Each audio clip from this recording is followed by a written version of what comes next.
Hello students, मैं Rajesh sir science school of mathematics की तरफ से आपका स्वागत है। मैं बेसिकली अब क्लास 11th का मैं एनसीईआरटी का सॉल्यूशंस करवा रहा हूँ। स्टेट लाइन चैप्टर 10th का करवा रहा हूँ। तो खैर मैं एनसीईआरटी का तो सॉल्यूशन आपको करवा ही रहा हूँ, इसके साथ साथ मेरे कंटिन्यूसली आपके कोऑर्डिनेट ज्योमेट्री के लेक्चर भी चल रहे हैं। मैं उसमें बेसिकली आपको कंसेप्ट बता रहा हूँ कोऑर्डिनेट ज्योमेट्रीज के, और भी बहुत सारे क्वेश्चंस मैं आपको करवा रहा हूँ। तो आप एनसीईआरटी का सॉल्यूशन देखने से पहले आप वो लेक्चर अगर आप देख लें तो आपका कोऑर्डिनेट का पार्ट बहुत अच्छा हो जाएगा, देन फिर आप एनसीईआरटी देख सकते हैं। तो मैंने चैप्टर 10th के फर्स्ट चैप्टर जो है 10.1 उसके मैंने कुछ क्वेश्चंस करवा दिए हैं। आज मैं और आगे के क्वेश्चन भी करवा रहा हूँ। और अगर मेरे लेक्चर आपको अच्छे लग रहे हैं तो मेरे चैनल को लाइक करें, सब्सक्राइब करें और कमेंट जरूर से दें कैसा क्या लग रहा है। अगर आपके तरफ से कोई चैप्टर का डिमांड है तो वो भी आप बोल सकते हैं, मैं उसके लेक्चर जल्द से जल्द आपको बना दूंगा। और बाकी डिटेल्स चैप्टर के लिए या आपको स्टडी मटेरियल्स या आपके डाउट हो तो उसके लिए आप मेरे टेलीग्राम चैनल आप ज्वाइन कर सकते हैं। तो आगे स्टार्ट करते हैं। देखिए नेक्स्ट क्वेश्चन है, find the value of x for which the points are collinear.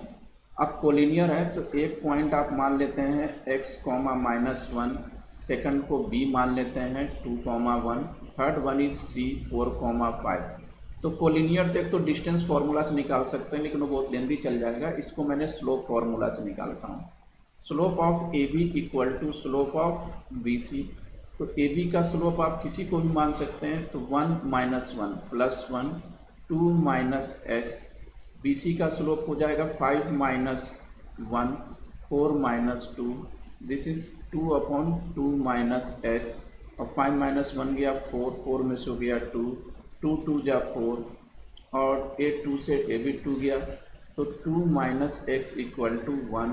तो x इक्वल टू क्या हो जाएगा 2 - 1, x इक्वल टू 1। तो आपकी x की वैल्यू आ गई x equal to 1। Next question के लिए, without distance formula so that the points are the vertices of the parallelogram. तो मैंने पहले एक तो रफ डायग्राम बना लेते हैं A B C D. This is -2, -1, this is 4, 0, this is 3, 3 and this is -3, 2। देखिए डिस्टेंस फार्मूला ने लगाना तो इसको आप मिला लीजिए। दिस इज डायगोनल, इसको मान लेते हैं E। तो आपको मालूम है पैरेललोग्राम में जो A है, जो AC और BD एक दूसरे को मिड पॉइंट पे कट करता है। तो पहले AC को डायगोनल मानकर आप क्या कर सकते हैं कि E की कोऑर्डिनेट निकाल लेते हैं। E की कोऑर्डिनेट निकाल लेते हैं तो E क्या होगा मिड पॉइंट फॉर्मूला से -2 + 3/2 एंड दिस इज -1 + 3/2।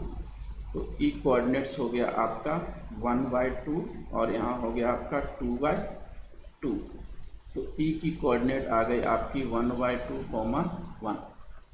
अब BD को डायगोनल मान के आप निकाल लेते हैं E की कोऑर्डिनेट्स। तो दिस इज -3 + 4/2 एंड 2 + 0/2। तो E की कोऑर्डिनेट हो गई आपकी यहाँ 1/2 और 2/2, दैट इज E की कोऑर्डिनेट आ गई 1/2, 1। तो दोनों मिड पॉइंट आपका सेम है, मतलब प्रूव हो गया कि this points are the vertices of a parallelogram. Next question देखिए, find the angle between the X axis and the line joining the points. ये दोनों पॉइंट को एक लाइन ज्वाइनिंग कर रहा है, उसको एक्स एक्सिस के साथ क्या एंगल बनाएगा। तो ऑब्वियसली दो कोऑर्डिनेट्स आपको मालूम है 3 - 1 एंड सेकंड कोऑर्डिनेट है आपका 4, -2। तो आप इसका क्या निकाल लेते हैं, स्लोप निकाल लेते हैं। तो -2 - -1 y2 - y1 एंड 4 - 3। तो ये क्या हो जाएगा -2 + 1, 4 में से 1, तो ये हो जाएगा आपका -1 हो गया, that is tan theta equal to -1। तो आप तो डायरेक्ट भी निकाल सकते हैं tan theta equal to -tan 45 degree, -tan 45 degree. तो इसको क्या लिख सकते हैं tan 180 - 45, क्योंकि 180 माइनस है tan थीटा। तो थीटा बराबर क्या हो जाएगा 180 - 45। This is theta equal to 135 degree. This is the final answer. आप डायरेक्ट भी यहाँ से निकाल सकते हैं। ट्रिगोनोमेट्रिक में -1 का किसका होता है, 135 का होता है। This is the final answer. मतलब ए आपका क्या हो जाएगा, मतलब लाइन कुछ इस तरीके से आएगा, ए 135 आएगा, 135 एंगल, क्योंकि मालूम है ना X positive Y negative, X positive Y negative, मैंने दोनों आपका फोर्थ क्वाड्रेंट्स में होगा। तो this is the final answer. Question देखिए, the slope of the line double of the slope of the another line. तो अगर मैं m1 बराबर m ले लेता हूँ तो सेकंड स्लोप क्या हो जाएगा आपका 2m। If the tangent of angle between them, मतलब ये क्या दे रखा है, tan थीटा दे रखा है 1/2। तो एक फॉर्मूला मैंने आपको बताया था basically, m2 minus m1 1 plus m1 m2। तो फॉर्मूला अप्लाई कर दीजिए, tan थीटा 1/2। तो हो गया आपका 2m minus m 1 plus 2m into m। This is 1/3 equal to 2m में से m गया m, और ये हो जाएगा 1 प्लस 2m स्क्वायर। अब आप इसको क्या कीजिए, क्रॉस मल्टीप्लिकेशन कर दीजिए, 1 plus 2m square equal to 3m। तो ये हो जाएगा 2m square minus 3m plus 1 equal to 0। इसको फैक्टराइज कर देते हैं, 2m square 2 minus 2m minus m plus 1 equal to 0। 2m common, तो m minus 1 common, this is m minus 1 equal to 0। तो m minus 1 2m minus 1 equal to 0। तो m की value क्या हो गई 1 and 1/2। This is the final answer. Next question देखिए, A line passes through point this and this if the slope of the line m so that this. तो line क्या आ रहा है आपका, दो पॉइंट से पास कर रहा है, x1 y1 and second point है आपका h, k। तो स्लोप m दे रखा है, तो स्लोप का फॉर्मूला लगा देते हैं, y2 माइनस y1, तो k minus y1 and h minus x। तो आपको जो आंसर जो है ना h k और इस फॉर्म में है, तो एक काम कर सकते हैं, इसको k माइनस y1 और h1 माइनस a क्या दे रखा है, x1 बेसिकली दे रखा है, this is x1।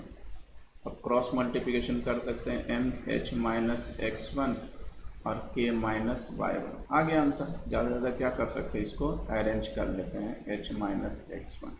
This is proof.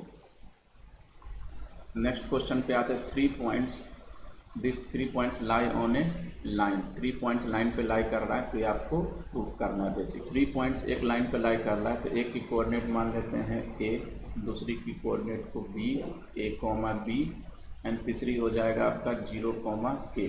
अब क्या कर सकते हैं, स्लोप को इक्वल कर देते हैं, slope of A B equal to slope of B C equal to slope of C A. तो ए बी निकालना है, तो ये हो जाएगा b minus 0 a minus h, B C क्या हो जाएगा k minus b 0 minus a, और सी ए तो 0 minus k and h minus 0। तो ये तो हो गया b a माइनस h, और ये हो जाएगा k minus b minus a, this is minus k upon h।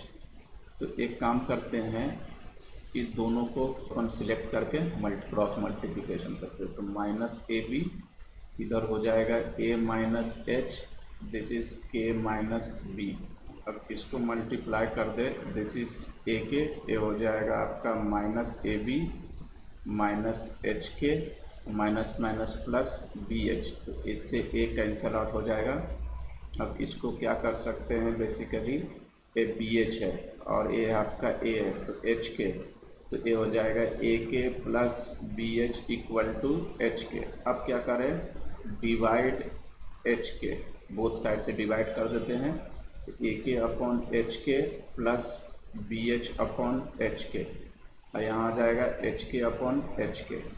तो ये तो क्या हो गया, के से के कैंसिल आउट हो जाएगा, ए बाई एच, यहाँ एच से एच कैंसिल आउट हो जाएगा, बी बाई के, और this is 1। This is the final answer, proof. अब अगर मैं नेक्स्ट क्वेश्चंस पे आता हूँ, consider the given population year graph, the slope of the line A B using it. तो find find what will be the pollution of 2010। तो 2010 का pollution पूछ रहा है। तो मान लिया कि इसकी कोऑर्डिनेट सी मान लेते हैं, तो x तो 2010 हो गया और ये y नहीं मालूम है तो इसको अपन k मान लेते हैं। तो यहाँ भी आप वही कंसेप्ट लगाएं, slope of A B equal to slope of B C का कंसेप्ट लगाएं। तो ए बी का स्लोप, तो ए बी का स्लोप क्या हो जाएगा 97 माइनस 92, 1995 माइनस 1985 और इधर हो जाएगा आपका k माइनस 97, 2010 माइनस 1995। अब इसको माइनस करेंगे तो ये हो जाएगा आपका 5 हो जाएगा और ये हो जाएगा आपका 10 हो जाएगा। दिस इज k माइनस 97 और 2010 में से 1905 अगर माइनस करेंगे तो ये हो जाएगा आपका दिस इज 15, 5 2 जा, अब ये 15 इधर चला गया, दिस इज 2k माइनस ये 2 से दोनों में मल्टीप्लाई हो जाएगा तो ये हो जाएगा आपका 2 से 97 में मल्टीप्लाई करेंगे तो दिस इज 194। तो 2k इक्वल टू हो जाएगा 194 प्लस 15, तो 2k इक्वल टू कितना हो जाएगा, दोनों को अगर मैं ऐड कर दूँ तो दिस इज तो k इक्वल टू कितना हो जाएगा 209/2। तो इसको आप डिवाइड करेंगे तो 104.5 मतलब बेसिकली 2010 में क्या होगा आपका। तो ये मैंने आपको कुछ क्वेश्चंस करवाए हैं 10.1 के। आगे के क्लासेस में मैं आपको 10.2 और आगे के चैप्टर्स भी मैं आपको क्वेश्चंस करवाते जाऊंगा। और अगर मेरे लेक्चर अच्छे लग रहे हैं तो मेरे चैनल को लाइक करें, सब्सक्राइब करें और कमेंट जरूर से दें कैसा क्या लग रहा है। अगर आपके तरफ से कोई चैप्टर का डिमांड है तो वो भी आप लिख सकते हैं। Thank you.